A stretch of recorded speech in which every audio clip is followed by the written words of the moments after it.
നമ്മുടെ മനസ്സിലുള്ള ഒരു കൺസെപ്റ്റ് ഇതേപോലെ ജസ്റ്റ് ഒന്ന് വരച്ചാൽ മതി ഹാൻഡ് സ്കെച്ച് ആയിട്ട്. ഓട്ടോമാറ്റിക് ആയിട്ട് നമുക്ക് ഇതേപോലത്തെ ഡ്രോയിങ്ങിലേക്ക് നമുക്ക് ആറ്റാനായിട്ട് ജെമിനി ഉപയോഗിച്ച് നമുക്ക് ചെയ്യാൻ സാധിക്കും എന്നുള്ളതാണ് ഇതിന്റെ ഏറ്റവും വലിയൊരു പ്രത്യേകത. ഓക്കെ, അപ്പൊ ഈ ഇങ്ങനെ ഒരു ഡ്രോയിങ് കൊടുത്തു കഴിഞ്ഞാൽ ഒരു മിനിറ്റ് കൊണ്ട് നമുക്ക് ഇതേ രീതിയിലേക്ക് എത്തും എന്ന് പറയുമ്പോഴത്തേക്ക് എന്ത് മനസ്സിലാക്കാൻ സാധിക്കും? നമ്മുടെ എല്ലാ കൺസെപ്റ്റും ക്ലിയർ ആയിട്ട് നമുക്ക് മനസ്സിലാക്കാൻ സാധിക്കും. ഇതിന് വേണ്ടിയിട്ടാണ് നമ്മൾ ഈ ടൂൾ ഉപയോഗിക്കുന്നത്. അപ്പൊ ഇതിനകത്ത് എന്തെങ്കിലും അങ്ങോട്ടും ഇങ്ങോട്ടും മാറ്റങ്ങളോ സജഷനോ കാര്യങ്ങളോ ഉണ്ടെങ്കിൽ ഇതേപോലെ ഈസി ആയിട്ട് പെട്ടെന്ന് നമുക്ക് തന്നെ കൺസെപ്റ്റ് അങ്ങോട്ടും ഇങ്ങോട്ടും പറയാൻ വേണ്ടി ഈ ടൂൾ ഉപയോഗിച്ച് സാധിക്കും എന്നതാണ് ഇതിന്റെ ഏറ്റവും വലിയൊരു പ്രത്യേകത. അതുപോലെ തന്നെ നമുക്ക് ഇതേപോലെ നമ്മുടെ ഒരു കൺസെപ്റ്റ്, ഒരു അടുക്കളയാണ്, അവിടെ ഒരു സ്റ്റൗ വേണം, 2 ജനല് വേണം, ഇവിടെ ഡോറ് വേണം എന്ന് പറയുന്നത് നമ്മൾ ജസ്റ്റ് ഒന്ന് ഹാൻഡ് സ്കെച്ച് വരച്ചാൽ മതി നമുക്ക് ഇതേ രൂപത്തിലാക്കി ആക്കാൻ പറ്റും. ഒരു ക്ലയന്റുമായിട്ട് സംസാരിക്കാൻ നേരത്തോ അല്ല ക്ലയന്റിന് നിങ്ങളുടെ എഞ്ചിനീയറായിട്ട് സംസാരിക്കാൻ നേരത്തോ നിങ്ങൾക്ക് ഇതേപോലെ നിങ്ങളുടെ മനസ്സിലുള്ള ഡ്രോയിങ് കൊടുത്താൽ മതി. അതിനെ ഈ രീതിയിലേക്ക് മാറ്റാനായിട്ട് നമ്മുടെ ഈ ടൂൾ ഉപയോഗിച്ച് സാധിക്കും.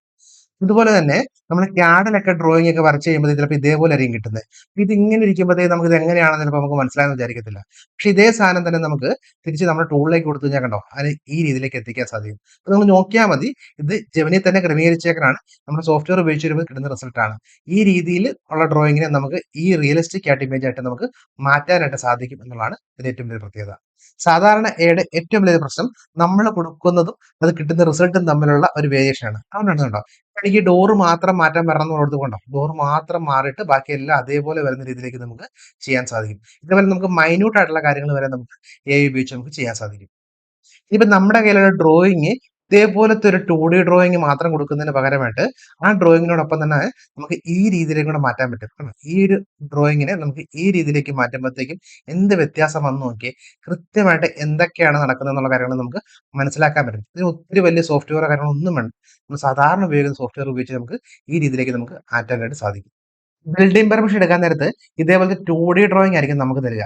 ഇതിനെ നമുക്ക് ഈസി ആയിട്ട് നമുക്ക് ഇതേപോലത്തെ 3D മോഡലിംഗ് ആയിട്ട് നമുക്ക് മാറ്റാനായിട്ട് സാധിക്കും. അതുപോലെ തന്നെ നമ്മുടെ പെർമിറ്റ് ഡ്രോയിങ്ങിന്റെ അത് ചിലപ്പോൾ ഇതേപോലത്തെ ഒരു ഫ്രണ്ട് എലിവേഷൻ ആയിരിക്കും തരിക. ആ ഫ്രണ്ട് എലിവേഷനെ നമുക്ക് ഇതേപോലത്തെ ഇമേജിലേക്ക് നമുക്ക് മാറ്റാനായിട്ട് സാധിക്കും എന്നതാണ് ഈ ടൂളിന്റെ ഏറ്റവും വലിയൊരു പ്രത്യേകത. നമ്മുടെ സ്റ്റെപ്പ് 1 എന്ന് പറഞ്ഞാൽ നമ്മുടെ ഈ ടൂൾ എടുക്കുക. ടൂളിന്റെ അകത്ത് നമുക്ക് ഏത് ടൂളാണ് വേണ്ടതെന്നുള്ളതാണ്. 3D ഫ്ലോർ പ്ലാൻ ക്രമീകരിക്കാനാണെങ്കിൽ ഇവിടെ 3D ഫ്ലോർ പ്ലാൻ ക്രമീകരിക്കുക. ഇതാണ് സ്റ്റെപ്പ് 1. ഏത് ടൂളാണ് നമ്മൾ സെലക്ട് ചെയ്യുക. രണ്ടാമത് നമുക്ക് സംസാരിച്ച് വേണമെങ്കിൽ പറയാം, എഴുതി വേണമെങ്കിൽ പറയാം. ഇപ്പൊ ഞാനിവിടെ സ്പീക്ക് എന്ന് കൊടുക്കുക, എന്നിട്ട് നമുക്ക് അലോ കൊടുക്കുക. അലോ കൊടുത്തിട്ട് നമ്മൾ പറയേണ്ടത് എനിക്ക് 3D ഫ്ലോർ പ്ലാൻ റിയലിസ്റ്റിക് ആയിട്ട് വരുന്ന രീതിയിലേക്ക് ഇമേജ് വേണം ക്രമീകരിക്കാൻ. നമുക്ക് എന്താണോ നമുക്ക് മലയാളത്തിൽ വേണ്ടത് നമ്മൾ അതേപോലെ അങ്ങ് പറയാന്നുള്ള മാത്രമല്ല, നമുക്ക് പ്രോംപ്റ്റോ കാര്യങ്ങളോ ഒന്നും എഴുതണ്ട. ജസ്റ്റ് എനിക്ക് വേണ്ടത് ഒരു 3D ഫ്ലോർ പ്ലാന്റെ റിയലിസ്റ്റിക് ആയിട്ടുള്ള ഒരു ഇമേജ് ആണ് വേണ്ടതെന്നുള്ളത് കൊടുക്കുക. നമ്മുടെ ആവശ്യങ്ങളാണ് നമ്മളിവിടെ ഇവിടെ എഴുതേണ്ടത്. അപ്പൊ ഓട്ടോമാറ്റിക് ആയിട്ട് അതനുസരിച്ച് പ്രോംപ്റ്റും കാര്യങ്ങളും ക്രമീകരിച്ചു വരും. മൂന്നാമത്തെ സ്റ്റെപ്പ് എന്ന് പറഞ്ഞാൽ ഇവിടെ നമ്മൾ അപ്ലോഡ് ചെയ്യുക എന്നുള്ളതാണ്. അപ്പൊ ഞാൻ ജസ്റ്റ് ഇവിടെ അപ്ലോഡ് ചെയ്യുന്നു. ഇവിടെ നമ്മൾ അപ്ലോഡ് ചെയ്യുമ്പോഴത്തേക്ക് ഓട്ടോമാറ്റിക് ആയിട്ട് നമ്മൾ ചെയ്യേണ്ടത് നമ്മുടെ ജെമിനി എടുക്കുക.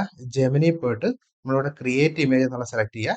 എന്നിട്ട് നമ്മൾ ഇവിടെ അപ്ലോഡ് ചെയ്ത അതേ ഫയൽ തന്നെ ഇപ്പുറത്ത് നമ്മൾ അപ്ലോഡ് ചെയ്യുക. അപ്പം മൂന്നാമത്തെ സ്റ്റെപ്പിനകത്ത് നമ്മൾ ചെയ്യേണ്ടത് ഇവിടെ ഇമേജ് അപ്ലോഡ് ചെയ്യുക, അതോടൊപ്പം തന്നെ ജെമിനിയിൽ നമ്മളിവിടെ അപ്ലോഡ് ചെയ്യുക എന്നുള്ളതാണ്. ഇത് കഴിയുമ്പോഴത്തേക്ക് നാലാമത്തെ സ്റ്റെപ്പ് എന്ന് പറഞ്ഞാൽ ഇവിടെ നമ്മൾ പ്രോംപ്റ്റ് ജനറേറ്റ് ചെയ്യുക. അപ്പൊ നമുക്ക് ഈ കൊടുക്കുന്ന പ്രോംപ്റ്റിനേക്കാൾ വൃത്തിയായിട്ടുള്ള ക്രമീകരിച്ചിട്ടുള്ള ഒരു പ്രോംപ്റ്റ് നമുക്ക് ഇവിടെ സ്ട്രക്ചേർഡ് ആയിട്ടുള്ള പ്രോംപ്റ്റ് ഇവിടെ കിട്ടും. അപ്പൊ നമുക്ക് ആ ഒരു പ്രോംപ്റ്റ് നമ്മൾ കോപ്പി പേസ്റ്റ് ചെയ്താൽ കണ്ടോ, ഇവിടെ നമ്മൾ കോപ്പി ചെയ്യുക. ഇവിടെയാണ് കോപ്പി, ഇവിടെ കോപ്പി ചെയ്യുക. ഇവിടെ പോയിട്ട് അത് പേസ്റ്റ് ചെയ്യുക. പേസ്റ്റ് എന്ന് പറഞ്ഞാൽ കൺട്രോൾ വ്യൂ എടുക്കുക എന്നുള്ളതാണ് അർത്ഥം. കൺട്രോൾ വ്യൂ എടുത്തു കഴിഞ്ഞാൽ പേസ്റ്റ് ചെയ്യാം. അല്ലാതെ ഇവിടെ റൈറ്റ് ബട്ടൺ ക്ലിക്ക് ചെയ്തിട്ട് ഇവിടെ പേസ്റ്റ് എന്നുള്ള വരും. കൺട്രോൾ വ്യൂ ഇതാണ് വരുന്നത്. ഇവിടെ കൊടുക്കുക, എന്നിട്ട് ജസ്റ്റ് ഇവിടെ സബ്മിറ്റ് എന്നുള്ള കൊടുക്കുക. ഇത്രയുള്ള പരിപാടി. അപ്പൊ ഓട്ടോമാറ്റിക് ആയിട്ട് ആ 2D ഇമേജിന് അനുസരിച്ചിട്ടുള്ള 3D റിയലിസ്റ്റിക് ആയിട്ടുള്ള ഇമേജ് ഇവിടെ ജനറേറ്റ് ചെയ്ത് വരും. ഇങ്ങനെയാണ് നമ്മൾ ചെയ്യേണ്ടത്. അപ്പൊ ഇങ്ങനെ നമുക്ക് എന്ത് സാധനങ്ങൾ വേണമെങ്കിലും നമ്മൾ ഇവിടെ പറഞ്ഞിട്ട് നമ്മൾ സ്റ്റെപ്പ് 1 നമ്മൾ ടൂൾ എടുക്കുക, എന്താണ് വേണ്ടതെന്നുള്ള എടുക്കുക. രണ്ടാമത് നമുക്ക് വേണ്ടത് നമുക്ക് മലയാളത്തിൽ പറയാനായിട്ട് നമുക്ക് ജസ്റ്റ് സ്പീക്ക് കൊടുത്തിട്ട് നമുക്ക് സംസാരിച്ച് പറഞ്ഞാൽ മാത്രം മതി. നമുക്ക് പ്രോംപ്റ്റ് എഴുതുക കാര്യങ്ങളൊന്നും വേണ്ട. നമ്മുടെ ആവശ്യം, എന്റെ ആവശ്യം ഇതാണ്, എനിക്ക് ഈ റിസൾട്ട് വേണമെന്ന് പറഞ്ഞാൽ ഓട്ടോമാറ്റിക് ആയിട്ട് ഇവിടെ പ്രോംപ്റ്റും കാര്യങ്ങളൊക്കെ അവിടെ കൃത്യമായിട്ട് ആ ഇമേജിനനുസരിച്ച് അവിടെ വരും. ഇവിടെ വന്നുണ്ടോ, ഇവിടെ ഇമേജ് വന്നു. അതായത് ഇവിടെ bedroom, toilet, utility, work area, kitchen, hall, sit out, pooja room ഉണ്ടോ. നമുക്ക് ഇവിടെ ഒന്ന് നോക്കിയാലോ. Bedroom, toilet, utility, work area, kitchen, pooja room, hall, sit out ഉണ്ടോ. അതേ സാധനം തന്നെയാണ് നമുക്കിവിടെ 3D മോഡലായിട്ട് നമുക്കിത് ഓട്ടോമാറ്റിക്. ഇവിടെ നമ്മൾ ഫർണിച്ചറോ കാര്യങ്ങളോ ഒന്നും നമുക്ക് ഇല്ലായിരുന്നു. പക്ഷെ ഇവിടെ ഓട്ടോമാറ്റിക് ആയിട്ട് ഫർണിച്ചറും കാര്യങ്ങളൊക്കെ ആഡ് ചെയ്യുന്ന രീതിയിലേക്ക് ആ റൂമിന്റെ സൈസ് ഉൾപ്പെടെ എഴുതി വന്ന രീതിയിലേക്ക് നമുക്ക് കൃത്യമായിട്ട് ജനലും വാതിലും ഒക്കെ വരുന്ന രീതിയിലേക്ക് ക്രമീകരിച്ചു. ഇവിടെ D1 ഡോർ വന്നുണ്ടോ, ഇവിടെ ഒരു ഡോർ വന്നുണ്ടോ, ഇവിടെ ഒരു ഡോർ. ഇപ്പൊ 4 ഡോറിൽ നമുക്ക് വന്നു. 1 2 3 4. ഇമേജിൽ അത് നമുക്ക് നോക്കിയാലോ, ഡോർ 1 ഡോർ 2 ഡോർ 3 ഡോർ 4 ഉണ്ട്. അപ്പൊ ഈ രീതിയിൽ നമുക്ക് ഇവിടെ കൃത്യമായിട്ട് നമ്മൾ കൊടുക്കുന്ന ആ ഡോർ ഇവിടെ ടോയ്ലറ്റിന്റെ ഡോർ ഇവിടെ ഉണ്ട്. ഇവിടെ നമുക്ക് നോക്കാം, ഇവിടെ ടോയ്ലറ്റിന്റെ ഡോർ, ഇവിടെ ഒരു ഡോർ ഇവിടെ ഉണ്ട് ടോയ്ലറ്റിന്റെ, ഇവിടെ ഡോർ ടോയ്ലറ്റ് ഡോർ കണ്ടോ. അപ്പൊ ഈ രീതിയിൽ ഡോറുകൾ ഉൾപ്പെടെ ഇവിടെ ഒരു ഡോർ ഉണ്ട്, ഇവിടെ കണ്ടോ, ഇവിടെ ഒരു ഡോർ കണ്ടോ. അപ്പൊ ഈ രീതിയിൽ കൃത്യമായിട്ട് ഡോറുകൾ ഉൾപ്പെടെ കൃത്യമാക്കിയിട്ട് ആ വിൻഡോസ് എല്ലാം കൃത്യമാക്കി വരുന്ന രീതിയിലേക്ക് ഇപ്പൊ നമ്മൾ കൊടുത്ത ആ ഒരു ഇമേജ് മാത്രമേ കൊടുത്തുള്ളൂ, അത് ക്ലിയർ ആയിട്ട് നമുക്ക് ഇത് കിട്ടും. സാധാരണ നമ്മൾ കൊടുക്കാൻ നേരത്ത് നമ്മൾ കൊടുക്കുന്ന ഇമേജും റിസൾട്ടുമായിട്ട് ഒത്തിരി വ്യത്യാസം ഉണ്ടാവും. പക്ഷേ ഈ ഒരു പ്രോംപ്റ്റിലൂടെ കൊടുക്കുമ്പോൾ ഓട്ടോമാറ്റിക് ആയിട്ട് വരാൻ സാധിക്കും എന്നുള്ളതാണ് ഇതിന്റെ പ്രത്യേകത. എന്നിട്ട് നമ്മൾ സാധാരണ ഡൗൺലോഡ് ചെയ്യുന്ന പോലെ ഇവിടെ ഡൗൺലോഡ് ചെയ്താൽ മാത്രം മതി, ഇത് നമുക്ക് ഉപയോഗിക്കാം. ഇതാണ് ഇതിന്റെ ഏറ്റവും വലിയൊരു പ്രത്യേകത. ഇതേപോലെ നമുക്ക് എന്ത് സാധനങ്ങളാണെങ്കിലും നമുക്ക് ഇതേപോലെ നമ്മുടെ ടൂളുകളും കാര്യങ്ങളും നമുക്ക് ഏതാണ് വേണ്ടതെന്നുള്ളത് നമുക്ക് സെലക്ട് ചെയ്ത് നമുക്ക് ചെയ്യാൻ പറ്റും. ഫർണിച്ചർ റീപ്ലേസ് ചെയ്യേണ്ടതാണെങ്കിൽ ചെയ്യാം, മെറ്റീരിയൽ മാറ്റേണ്ടതാണെങ്കിൽ മെറ്റീരിയൽ മാറ്റാം, ഫർണിച്ചർ റിമൂവ് ചെയ്യേണ്ട റിമൂവ് ചെയ്യാം, എക്സ്റ്റീരിയർ ചെയ്യേണ്ടതാണെങ്കിൽ എക്സ്റ്റീരിയർ ചെയ്യാം. അങ്ങനെ എന്ത് വേണമെങ്കിലും നമുക്ക് ചെയ്യാൻ പറ്റും. അടുത്ത നമുക്ക് എക്സ്റ്റീരിയർ ഡിസൈൻ ചെയ്യാം. എക്സ്റ്റീരിയർ ഡിസൈൻ ചെയ്യാൻ വേണ്ടി നമുക്ക് എക്സ്റ്റീരിയർ ഡിസൈൻ എന്നുള്ളത് സെലക്ട് ചെയ്യാം. എന്നിട്ട് നമുക്ക് ഇവിടെ എന്താണ് വേണ്ടതെന്നുള്ളത്, അപ്പൊ നമുക്ക് 3D എക്സ്റ്റീരിയർ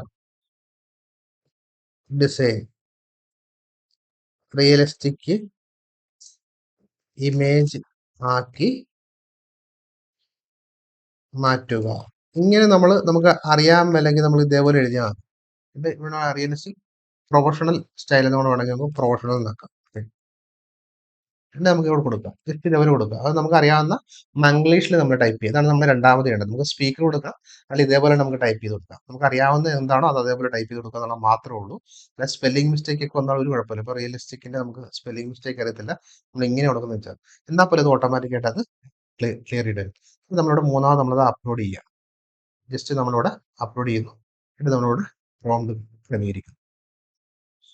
അതിനുശേഷം നമ്മുടെ ടൂളിൽ പോകുന്നു, ക്രിയേറ്റ് ഇമേജ് കൊടുക്കുന്നു. ജസ്റ്റ് നമ്മൾ ഇപ്പോൾ കൊടുത്തേക്കുന്ന ഇമേജ് നമ്മൾ അപ്ലോഡ് ചെയ്യുന്നു. ഇവിടെ അപ്ലോഡ് ചെയ്തിട്ട് ഇവിടെ വരുന്ന പ്രോംപ്റ്റ് നമ്മളിവിടെ കോപ്പി എന്നുള്ള ക്ലിക്ക് ചെയ്യുന്നു. എന്നിട്ട് ഇവിടെ പോയിട്ട് ഞാൻ റൈറ്റ് ബട്ടൺ ക്ലിക്ക് ചെയ്യുമ്പോൾ കണ്ടോ പേസ്റ്റ് വരും. ആ പേസ്റ്റ് ക്ലിക്ക് ചെയ്യുക, സബ്മിറ്റ് കൊടുക്കുക.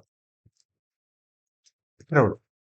അപ്പൊ ഇതനുസരിച്ചുള്ള ഇമേജ് ജെമിനി ക്രമീകരിച്ച് വരും. ഒന്നുണ്ടോ, ഇതാണ് നമ്മൾ കൊടുത്ത ഇമേജ്, ഇതാണ് നമ്മൾ കൊടുത്ത ഇമേജ്, ഇതനുസരിച്ചുള്ള ഇമേജ് ഇവിടെ വന്നു. ഈ രീതിയിൽ നമ്മൾ കൊടുക്കുന്ന ഇമേജ് അനുസരിച്ച് ഇവിടെ റിയലിസ്റ്റിക് ആയിട്ട് നമുക്ക് വരും. ഇത്രേ ഉള്ളൂ അതിന്റെ കാര്യം. നമ്മൾ ഇവിടെ പോയിട്ട് നമ്മൾ എന്താണോ നമുക്ക് വേണ്ടത് ആ വേണ്ട കാര്യങ്ങൾ ജസ്റ്റ് പറഞ്ഞാൽ മാത്രം മതി, ഓട്ടോമാറ്റിക് ആയിട്ട് അത് ക്രമീകരിച്ചു വരും. ഈ രീതിയിൽ ഡീറ്റെയിൽഡ് പ്രോംപ്റ്റ് നമുക്ക് ജനറേറ്റ് ചെയ്യാൻ പറ്റുന്നതാണ് നമ്മൾ